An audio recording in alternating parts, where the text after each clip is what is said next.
Hi, welcome back to ಇದ್ವಿ ಗೌಡಸ್ vlog. ನನ್ನ ಮಗಳು ಒಂದು ವೀಕಿಂದ ಫಿಶ್ ಕೇಳ್ತಾ ಇದ್ಲು. ಸೊ ಅವತ್ತು ಸಂಡೇ ಚಿಕನ್ ರೆಸಿಪಿ ಹಾಕಿದೆ ನೋಡಿ. ಅವತ್ತು ತರೋಕ್ಕಾಗಿರಲಿಲ್ಲ ಅಂದ್ಬಿಟ್ಟು ಚಿಕನ್ ತಂದಿದ್ವಿ. ಅದಕ್ಕೆ ಇವತ್ತು ಅವರಪ್ಪ ಫಿಶ್ ತಂದು ಕೊಟ್ಟರು. ಹೊರಗಡೆ ಹೋಗೋದು ಬೇರೆ ಇತ್ತು. ಸೊ ಅದಕ್ಕೋಸ್ಕರ ಫಸ್ಟು ಫಿಶ್ ಎಲ್ಲ ನೀಟಾಗಿ ಕ್ಲೀನ್ ಮಾಡ್ಕೊಂಡು, ಅಂದರೆ ಅದು ತೊಳೆದ್ರೆ ಬ್ಲಡ್ ಬರುತ್ತಲ್ಲ, ಅದೆಲ್ಲ ಅಷ್ಟು ಹೋಗಬೇಕು. ಅಲ್ಲಿ ತನಕ ಸ್ವಲ್ಪ ಕ್ಲೀನ್ ಮಾಡ್ಕೊತೀನಿ ನಾನು. ಅಷ್ಟು ಸಲ ಫಿಶ್ನ ತೊಳ್ಕೊಂಡು ಆಮೇಲೆ ಫಿಶ್ಶು ತವಾ ಫ್ರೈ ಮಾಡೋಣ ಅಂದ್ಬಿಟ್ಟು 1 ಸ್ಪೂನು ಧನಿಯಾ ಪುಡಿ, 1 ಸ್ಪೂನು ಚಿಲ್ಲಿ ಪೌಡರು, ಮತ್ತು ಸ್ವಲ್ಪ ಅರಿಶಿನ ಪುಡಿ, ಆಮೇಲೆ ಸ್ವಲ್ಪ ಜೀರಿಗೆ ಪುಡಿ, ಸ್ವಲ್ಪ ಅಂದರೆ ಒಂದು ಅರ್ಧ ಸ್ಪೂನ್ಗಿಂತ ಕಮ್ಮಿ, ಸೇಮ್ ಕ್ವಾಂಟಿಟಿ ಪೆಪ್ಪರ್ ಪೌಡ್ರ್ ಹಾಕ್ಕೊಂಡಿದ್ದೀನಿ. ನಾನಿಲ್ಲಿ 1 kg ಫಿಶ್ಗಾಗಷ್ಟು ಮಸಾಲೆ ತೋರಿಸ್ತಾ ಇರೋದು. ಮತ್ತು ಸ್ವಲ್ಪ ಗರಂ ಮಸಾಲ, ಒಂದು 1/4 ಸ್ಪೂನು ಗರಂ ಮಸಾಲ, ಮತ್ತು 1.5 ಸ್ಪೂನಷ್ಟು ಫಿಶ್ ಫ್ರೈ ಮಸಾಲ ಹಾಕ್ಕೊತಾ ಇದ್ದೀನಿ. ರುಚಿಗೆ ಎಷ್ಟು ಬೇಕೋ ಅಷ್ಟು ಉಪ್ಪು ಹಾಕ್ಕೊಂಡು, ಒಂದು ಫುಲ್ ನಿಂಬೆಹಣ್ಣು ರಸ ತೊಗೊಂಡು ಆ ಮಸಾಲೆನ ಫಸ್ಟು ಆ ನಿಂಬೆ ರಸದಲ್ಲೇ ಕಲಿಸ್ಕೊತಾ ಇದ್ದೀನಿ.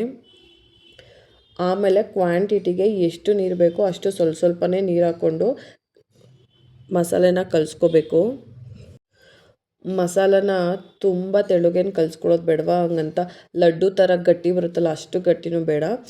ನೋಡಿ, ನಾನು ಕನ್ಸಿಸ್ಟೆನ್ಸಿ ತೋರಿಸ್ತೀನಿ. ಅಷ್ಟು ಕನ್ಸಿಸ್ಟೆನ್ಸಿಲಿ ಕಲಿಸ್ಕೊಂಡ್ರೆ ಸಾಕಾಗತ್ತೆ.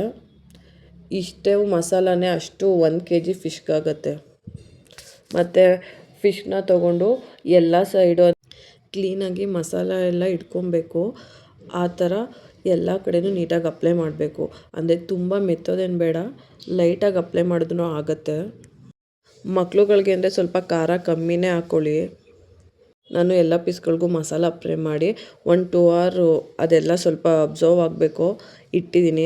ಅಷ್ಟರಲ್ಲಿ ಸ್ವಲ್ಪ ಹೊರಗಡೆ ಹೋಗೋದಿತ್ತು ಅಂತ ಹೇಳಿದ್ನಲ್ಲ, ಪಾತ್ರೆ ಎಲ್ಲ ಇತ್ತು, ಎಲ್ಲ ಕ್ಲೀನಾಗಿ ತೊಳ್ಕೊಳ್ಳೋಣ ಅಂದ್ಬಿಟ್ಟು ಕ್ಲೀನ್ ಮಾಡಿಬಿಟ್ಟು ಹೋಗಿ ಬಂದರೆ ಸ್ವಲ್ಪ ನೆಮ್ಮದಿಯಾಗಿರುತ್ತೆ ನಮಗೂ. ಅದಕ್ಕೆ ಪಾತ್ರೆ ಎಲ್ಲ ತೊಳ್ಕೊಂಡು ಆ ಫಿಶ್ ತೊಳೆದಿದ್ದ ಪಾತ್ರೆ ಮೇಲೆ ಹಾಕ್ಬಿಟ್ಟಿದ್ದೀನಿ. ಅದನ್ನೆಲ್ಲ ಸ್ವಲ್ಪ ನೀಟಾಗಿ ಉಜ್ಜಿ ಸ್ಮೆಲ್ ಹೋಗೋ ಥರ ತೊಳ್ಕೊಂಡು,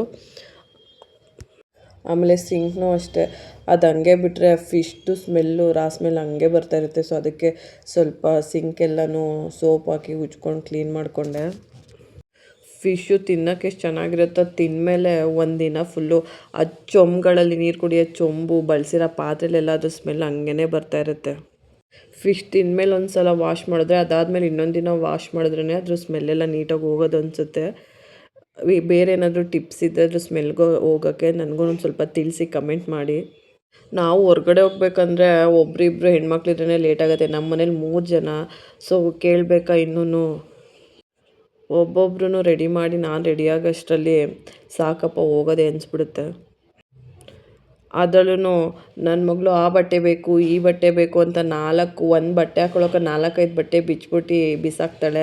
ಅದು ಜೋಡಿಸೋದು ಮತ್ತು ಅವಳಿಗೆ ಬಟ್ಟೆ ಸೆಲೆಕ್ಟ್ ಮಾಡೋದು ಇದೇ ಒಂದು ಕೆಲಸ. ಈಗ ಹಾಕ್ಕೊತಿರೋ ಬಟ್ಟೆ ಇದೆಲ್ಲ ಖಂಡಿತ ಅವಳು ಹಾಕ್ಕೊಂಡು ಬಂದಿಲ್ಲ. ಸುಮ್ಮನೆ ಅವಳ ತಂಗಿದು ಚಡ್ಡಿ ಹಾಕ್ಕೊಂಡಿದ್ದಾಳೆ, ಅದಕ್ಕೆ ಒಂದು ಯಾವುದೋ ಮ್ಯಾಚ್ ಆಗದಿರೋ ಬಟ್ಟೆ ಹಾಕ್ಕೊಂಡಿದ್ದಾಳೆ. ಆ ಕೆಲಸ ಎಲ್ಲ ಮುಗಿಸ್ಬಿಟ್ಟು ನಾನು ಮಕ್ಕಳನ್ನ ರೆಡಿ ಮಾಡ್ತಾಯಿದ್ದೀನಿ. ಮಧ್ಯದಲ್ಲಿ ನನ್ನ ಮಗಳು ಮನೆ ಹತ್ರ ಹಾಕ್ಕೊಳ್ಳೋ ಬಟ್ಟೆನ ಇದು ಹಾಕ್ಕೊತೀನಿ ಅದು ಹಾಕ್ಕೊತೀನಿ ಅಂತ ತೊಗೊಂಬಂದು ತೋರಿಸ್ತಾ ಇದ್ದಾಳೆ. ಇನ್ನೊಂದು ಚಿಕ್ಕ ಮಗಳು ಇವತ್ತೇ ಸುಮ್ಮನೆ ಕೂತಿರೋದು ಅನಿಸುತ್ತೆ. ಅವಳಿಗೆ ಏನಾದರೂ ಕ್ರೀಮೆಲ್ಲ ಅಪ್ಲೈ ಮಾಡಬೇಕಂದ್ರೆ ಮೀನು ಥರ ಸರ್ ಅಂತ ಜಾರ್ಕೊತಾಳೆ ಕೈಯಿಂದ. ಇಬ್ರೂ ರೆಡಿ ಮಾಡಿಬಿಟ್ಟು ಮೀನು ಫ್ರೈಗೆ ಕಲಸಿಟ್ಟಿದ್ನಲ್ಲ, ಮತ್ತು ಸಾಂಬಾರಿಗೆ ರೆಡಿ ಮಾಡ್ಕೊಳ್ಳೋಣ ಅಂದ್ಬಿಟ್ಟು ಹುಣಸೆ ಹಣ್ಣನ್ನ ನೆನೆ ಹಾಕ್ತಾಯಿದ್ದೀನಿ. ಮತ್ತು ಆ ಕಡೆ ಮಸಾಲೆಗೆ 1 ದಪ್ಪು ಈರುಳ್ಳಿ ತೊಗೊಂಡು ಕಟ್ ಮಾಡ್ಕೊಂಡು ಹಾಕ್ಕೊತಾ ಇದ್ದೀನಿ. ಮತ್ತು 1 ಫುಲ್ ಗೆಡ್ಡೆ ಬೆಳ್ಳುಳ್ಳಿ ತೊಗೊಂಡಿದ್ದೀನಿ, 1 ಇಂಚಷ್ಟು ಶುಂಠಿ ತೊಗೊಂಡು, ಮತ್ತು ಸ್ವಲ್ಪ ಅರಿಶಿನ ಪುಡಿ ಹಾಕ್ಕೊಂಡು ಇದು ಒಗ್ಗರಣೆಗೆ ಹೇಳ್ತಾ ಇರೋದು. ಕ್ಲೀನ್ ಪೇಸ್ಟ್ ಮಾಡ್ಕೋಬೇಕು. ಅದು ಪೇಸ್ಟ್ ಆದಮೇಲೆ ಮತ್ತು ಅದೇ ಜಾರ್ಗೆ ಖಾರಕ್ಕೆ ಬೇಕಲ್ಲ, ಸೊ ಅದಕ್ಕೆ 1 ಟೊಮೊಟೊ, ಅದು ಸ್ವಲ್ಪ ಈರುಳ್ಳಿ ಮತ್ತು ತೆಂಗಿನಕಾಯಿ, ಒಂದಿಷ್ಟು ಹುರ್ಗಡ್ಲೆ, ಇದನ್ನಿಷ್ಟು ಮತ್ತು ಕೊತ್ತಂಬರಿ ಸೊಪ್ಪಿದ್ರೆ ಹಾಕ್ಕೋಬೋದು. ಇದನ್ನಿಷ್ಟು ಪೇಸ್ಟ್ ಮಾಡಿಕೊಂಡು ಸಾಂಬಾರು ಪುಡಿ ಹಾಕ್ಕೊಂಡು ಇನ್ನೊಂದು ಸಲ ಪೇಸ್ಟ್ ಮಾಡ್ಕೋಬೋದು. ಒಬ್ಬರು ಧನಿಯಾ ಪುಡಿ ಖಾರ ಪುಡಿ ಸಪ್ರೇಟ್ ಹಾಕ್ತಾರೆ, ಬಟ್ ನಾನೆಲ್ಲ ಒಂದೇ ಯೂಸ್ ಮಾಡೋದು. ನಾನು ಸಪ್ರೇಟ್ ಯೂಸ್ ಮಾಡಲ್ಲ. ಅದು ಗ್ರೈಂಡ್ ಆಗೋ ಅಷ್ಟರಲ್ಲಿ ಈ ಕಡೆ ಹುಣಸೆಹಣ್ಣೆಲ್ಲ ನೀಟಾಗಿ ಕಿವುಚ್ಕೊತಾ ಇದ್ದೀನಿ. ಮತ್ತು ಗ್ರೈಂಡ್ ಮಾಡಿರ್ತೀವಲ್ಲ ಮಸಾಲೆಗೆ ಹುಣಸೆಹಣ್ಣು ರಸ ಕಿವುಚಿಟ್ಕೊಂಡಿರ್ತೀವಲ್ಲ, ಆ ರಸನ ಫುಲ್ ಹಾಕ್ಬಿಟ್ಟು ನೀಟಾಗಿ ಮಿಕ್ಸ್ ಮಾಡ್ಕೊಬೇಕು. ನೀಟಾಗಿ ಮಿಕ್ಸ್ ಆದಮೇಲೆ ರುಚಿಗೆ ಎಷ್ಟು ಬೇಕೋ ಉಪ್ಪು ಇವಾಗಲೇ ಹಾಕ್ಕೊಂಡು ಕಲಿಸ್ಕೊಂಡು ಆವಾಗಲೇ ಉಪ್ಪು ಟೇಸ್ಟು ನೋಡ್ಬೋದು. ನೀಟಾಗಿ ಉಪ್ಪು ಕರ್ಗ ಥರ ತಿರುಗಿಸ್ಬಿಟ್ಟು ಅದನ್ನು ಆ ಕಡೆ ಒಂದು ಪಾತ್ರೆಗೆ ಸ್ವಲ್ಪ ಎಣ್ಣೆ ಹಾಕ್ಬಿಟ್ಟು ಎಣ್ಣೆ ಕಾದ್ಮೇಲೆ ಆವಾಗಲೇ ರುಬ್ಬಿಟ್ಕೊಂಡಿದ್ವಲ್ಲ ಈರುಳ್ಳಿ ಬೆಳ್ಳುಳ್ಳಿ ಶುಂಠಿ ಅರಿಶಿನ ಆ ಪೇಸ್ಟ್ನ ಹಾಕಿ ಅದ್ರದ್ದು ಹಸಿ ವಾಸನೆ ಹೋಗೋ ತನಕ ಫ್ರೈ ಮಾಡ್ಕೊಬೇಕು.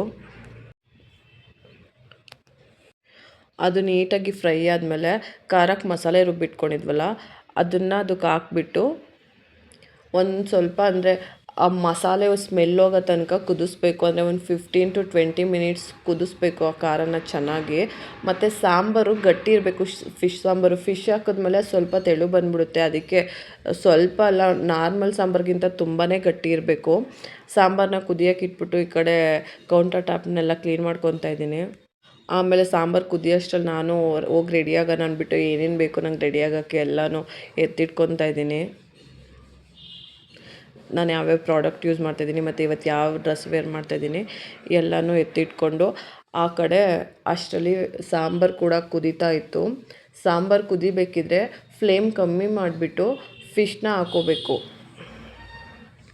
ಫಿಶ್ ಹಾಕಿದ ಮೇಲೆ ಏನಂದರೆ ತುಂಬ ಹೊತ್ತು ಕುದಿಸ್ಬಾರ್ದು. ಒಂದು 4 to 5 ಮಿನಿಟ್ಸ್ ಅಷ್ಟು ಜಾಸ್ತಿನೇ, ಒಂದು 3 to 4 ಮಿನಿಟ್ಸು ಕುದಿಸ್ಬಿಟ್ಟು ನೀಟಾಗಿ ಮುಚ್ಚಿಬಿಟ್ರೆ ಆ ಕಾವಿಗೆ ಚೆನ್ನಾಗಿ ಬೆಂದ್ಕೊಳ್ಳುತ್ತೆ. ನೋಡಿ ನಾವು 3 ಲೇಡೀಸು ಹೆಂಗೆ ರೆಡಿಯಾಗಿಬಿಟ್ಟು ಹೋಗ್ತಾಯಿದ್ದೀವಿ ಅಂತ ಹೊರಗಡೆ. ಹಂಗೇ ನಾವು ಇವತ್ತು ಎಲ್ಲೋಗ್ತಾ ಇದ್ದೀವಿ ಅನ್ನೋ ಪ್ಲೇಸ್ ತೋರಿಸ್ತೀನಿ, ಗೆಸ್ ಮಾಡಿ ಕಮೆಂಟ್ ಮಾಡಿ ಹಂಗೇ ಯಾವ ಪ್ಲೇಸು ಇರ್ಬೋದು ಅಂತ. ನನ್ನ ಮಗಳು ದಸರಾ ಮುಗಿಸ್ಕೊಂಡು ಅವ್ರ ಅಜ್ಜಿ ಮನೆಯಿಂದ ಬಂದಾಗಿಂದ ಪಾರ್ಕ್ ಬಿಟ್ಟರೆ ಹೊರಗಡೆ ಎಲ್ಲೂ ಕರ್ಕೊಂಡೇ ಹೋಗಿರಲಿಲ್ಲ. ಅದಕ್ಕೆ ಅಲ್ಲೋಗೋಣ ಇಲ್ಲೋಗೋಣ ಅಂತ ಕೇಳ್ತಾನೆ ಇದ್ಲು. ಸೊ ಅದಕ್ಕೆ ನಮ್ಮ ಹಸ್ಬೆಂಡು ಕೆಲಸದಿಂದ ಬೇಗ ಬಂದಿದ್ದರು, ಅದಕ್ಕೋಸ್ಕರ ಕರ್ಕೊಂಡು ಹೋಗ್ತಾಯಿದ್ದೀವಿ. ಅವಳಿಗೆ ಎಂಟ್ರಿ ಆದ ತಕ್ಷಣ ಒಂಥರ ಖುಷಿ. ಇಲ್ಲೆಲ್ಲ ದಸರಾ ಮತ್ತು ದೀಪಾವಳಿ, ಸೊ ಅದಕ್ಕೋಸ್ಕರ ಎಲ್ಲ ಚೆನ್ನಾಗಿ ಲೈಟಿಂಗ್ಸ್ ಎಲ್ಲ ಹಾಕಿದ್ದಾರೆ. ದಸರಾ ಟೈಮಿಂದನೂ ಇದೆ ಇದು. ಮೋಸ್ಟ್ಲಿ ದೀಪಾವಳಿ ಆದಮೇಲೆ ತೆಗಿಬೋದೋ ಏನೋ ಗೊತ್ತಿಲ್ಲ.